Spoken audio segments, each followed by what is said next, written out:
The I80 Harvest Tour is brought to you by Pivot Bio Proven 40. Predictable, productive, weatherproof. Turn to a better nitrogen with Pivot Bio Proven 40. Learn more at pivotbio.com.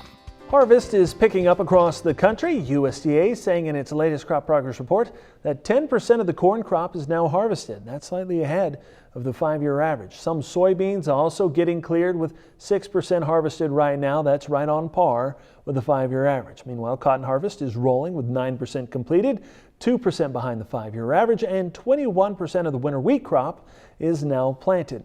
And we begin our annual I80 Harvest Tour in Nebraska with the entire state starting the year in some sort of dryness. 3 months later, when planters were rolling, the drought conditions had been cut almost in half. Right now in Nebraska, 7% of the corn crop is harvested.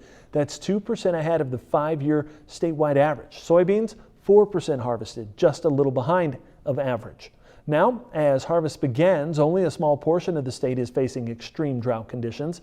I spoke with Quentin Keneally. He farms near the Missouri River and near Takema, Nebraska. He's looking to start rolling next week, which he says is right on time for his farm.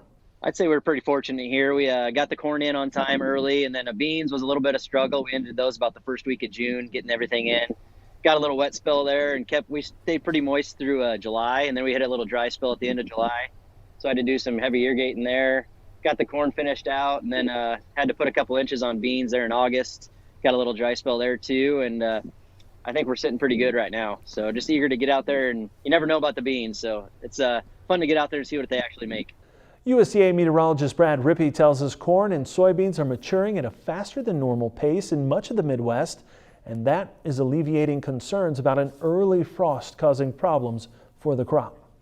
We do expect that for the most part, we will see favorable dry down conditions, and that should allow most corn and soybeans to be fully mature before any widespread frost or freezes hit the Midwest. Rippey says the drought is causing the crops to mature faster, especially in Minnesota and the Dakotas.